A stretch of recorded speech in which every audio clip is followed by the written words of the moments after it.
இனிய மதிய வணக்கம். இன்று ஜனவரி மாதம் 6ஆம் தேதி. இந்த பதிவில் நாம் எடுத்துக்கொண்ட தலைப்பு என்னவென்றால், வெளிநாடு குடியேற்றத்துக்கு ஒரு முழுமையான வழிகாட்டி பகுதி 2.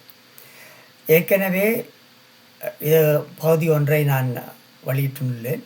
இதை நீங்கள் பார்த்திருப்பீர்கள் என்ற நம்பிக்கையில் பகுதி 2 உங்களுக்கு அறிய தரவிருக்கின்றேன்.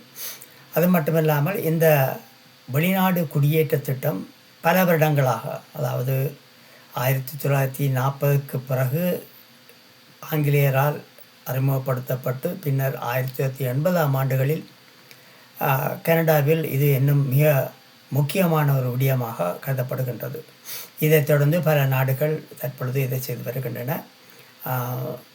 ஐக்கிய ராச்சியத்தில் முன்னர் படித்தவர்களை கூப்பிட்டு அழைத்து வந்தார்கள், அவர்களுக்கு வேலையும் கொடுத்தார்கள். அதே போன்று 70ஆம் ஆண்டுகளில் பல மாணவர்கள் இலங்கை, இந்தியா போன்ற நாடுகளிலிருந்து, மலேசியா, சிங்கப்பூர் போன்ற இடங்களிலிருந்து படிக்க வந்து பின்னர் வேலை செய்து அங்கேயே தங்கி விட்டார்கள்.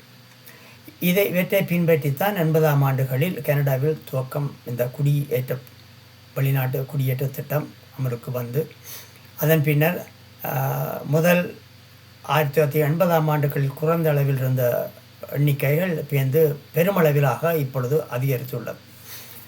எனவே இது மிக முக்கியமான ஒரு பிரச்சனையாகவும் எங்களுக்கு தேவையானது ஒரு அவசியமான ஒரு விடயமாகவும் இருக்கின்றபடியால் இதை நான் உங்களுக்கு கொஞ்சம் விளக்கமாக தருகின்றேன்.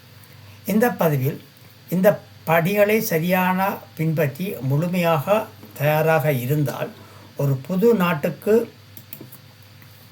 புதிய நாட்டுக்கு செல்லும் உங்கள் பயணம் எளிதாகவும் மகிழ்ச்சியாகவும் மாறும். ஒவ்வொருவரின் வெளிநாடு செல்லும் அனுபவம் தனித்துவமானது, வேறுபடலாம். அதனால் இந்த வழிகாட்டுதல்களை உங்கள் சொந்த சூழ்நிலைக்கு மற்றும் இலக்குகளுக்கு ஏற்ப மாற்றி பயன்படுத்துவது மிகவும் முக்கியம். வெளிநாடு குடியேற்றத்தை திட்டமிடும் வழிகாட்டி. வெளிநாடு செல்வது பல படிகளை கொண்ட ஒரு பெரிய செயல்முறையாகும். சில நேரங்களில் இது சிரமமாகவும் குழப்பமாகவும் தோன்றலாம். ஆனால் சரியான திட்டமிடலுடன் இந்த மாற்றத்தை எளிதாக சமாளிக்க முடியும். இதோ உங்களுக்கு உதவும் ஒரு சரிபார்ப்பு பட்டியல். முதலாவது, நீங்கள் செல்லும் நாட்டை பற்றி ஆராயுங்கள். அங்குள்ள வாழ்க்கை செலவு, மருத்துவ வசதிகள், உள்ளூர் கலாச்சாரம் மற்றும் பழக்க வழக்கங்கள் இவற்றை முன்கூட்டியே தெரிந்து கொண்டால் அங்குள்ள வாழ்க்கைக்கு எளிதாக நீங்கள் உங்களை மாற்றிக்கொள்ளவோ அதை தழுவக்கூடிய முறை உங்களுக்கு இலகுவாக இருக்கும். இரண்டாவது, விசா மற்றும் வேலை அனுமதிக்கு விண்ணப்பிக்கும். விசா மற்றும் ஒர்க் பர்மிட் விண்ணப்பங்களை குறைந்தது 8 முதல் 12 வாரங்களுக்கு முன்பே தொடங்குவது சிறந்தது. எனவே 3 மாதங்களுக்கு முன்னர் துவங்கினால் இன்னும் உங்களுக்கு அதுதான் அவர்கள் சொல்லுகின்றார்கள். தாமதம் செய்தால் உங்கள் பயண திட்டமே பாதிக்கப்படலாம். முக்கிய ஆவணங்கள்.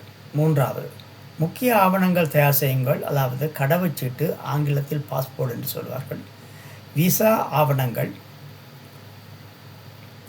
ஆங்கிலத்தில் விசா பெர்மிட்ஸ் என்று சொல்வார்கள், அப்ளிகேஷன். கல்வி மற்றும் வேலை சான்றிதழ்கள், எல்லா ஆவணங்களின் நகல்கள், கொப்பிகள் மற்றும் டிஜிட்டல் பேக்கப் வைத்திருப்பது மிகவும் அவசியமாகும். இது உங்களுக்கு உறுதுணையாக இருக்கும், உதவியாகவும் இருக்கும். ஏனென்றால் சில வேளைகளில் இந்த பேப்பர்களில் கொண்டு போவது தொலைந்து போனால் மற்றபடி சென்றால் தவறவிட்டால் நீங்கள் இந்த டிஜிட்டல் மூலம் கொண்டு சென்று அங்கு சென்று நீங்கள் அதுக்கான பிரதியை எடுத்து அவர்களுக்கு கொடுக்கலாம். 4வது, அந்த நாட்டின் மொழியை கற்றுக்கொள்ளுங்கள். முழுமையாக பேச தெரியாவிட்டாலும் அடிப்படை சொற்கள், தினசரி பயன்பாட்டு வாக்கியங்கள் இவற்றை கற்றுக்கொண்டால் உங்கள் அன்றாட வாழ்க்கை மிகவும் எளிதாகும். ஒரு நடைமுறை பட்ஜெட்டை, வரவு செலவை உருவாக்குங்கள். இடமாற்ற செலவுகள், முதல் சில மாதங்கள் வாழ்க்கை செலவுகள். இந்த வாழ்க்கை செலவுக்குள் பலவிதமான அம்சங்கள் அடங்குகின்றன மற்றும் எல்லாவற்றையும் ஒரு கணக்கில் கொண்டு ஒரு தெளிவான வரவு செலவை தயார் செய்யுங்கள்.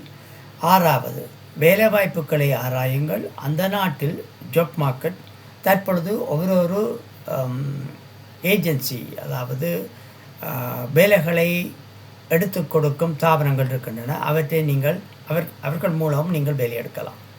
இவற்றை முன்கூட்டியே தெரிந்து கொண்டால் வேலை தேடுதல் உங்களுக்கு எளிதாக இருக்கும். 7வது, மருத்துவ வசதிகளை திட்டமிடுங்கள். நீங்கள் செல்லும் நாட்டின் மருத்துவ வசதி திட்டம் எந்த அளவில் இருக்கின்றது, அந்த மருத்துவ வசதிகளுக்கு காப்புறுதிகள் விதிமுறைகள் இருக்கின்றன என்பதை பார்த்து கொள்ளுங்கள் அல்லது புரிந்து கொள்ளுங்கள். உங்கள் பாதுகாப்புக்காக மிகவும் முக்கியம். 8வது, செல்லப்பிராணிகள் அல்லது வாகனங்கள் பற்றி திட்டமிடுங்கள். அதாவது ஆங்கிலத்தில் பெட்ஸ் இல்லாவிட்டால் வெஹிக்கிள்ஸ் என்று கூறுவார்கள். இவற்றை நீங்கள் எடுத்து செல்ல நினைத்தால் அதற்கான இம்போர்ட் ரெகுலேஷன்ஸ் இறக்குமதி விதிமுறைகளை முன்கூட்டியே சரியாக பார்க்க வேண்டியது மிகவும் முக்கியமாகும். 9வது, ஒழுங்காக இருங்கள். ஒரு செக்லிஸ்ட் அதாவது சரிபார்ப்பு பட்டியல் ஒன்றை பயன்படுத்தி முடித்த விடயங்கள் இன்னும் செய்ய வேண்டியவை என்பவற்றை பதிவு செய்தால் கடைசி நேரத்தில் பதற்றத்தை தவிர்க்கலாம். முடிவாக, இந்த படிகளை சரியாக பின்பற்றினால் உங்கள் வெளிநாட்டு குடியேற்றம் சீரானதும் வெற்றிகரமானதும் ஆகும். சரியான தயாரிப்பு தான் வெற்றிகரமான வெளிநாட்டு வாழ்க்கையின் முதல் படி. இந்த வீடியோ உங்களுக்கு பயனுள்ளதாக இருந்தால் லைக், ஷேர், சப்ஸ்கிரைப் செய்ய மறக்காதீர்கள். நன்றி நண்பர்களே, உறவினர்களே.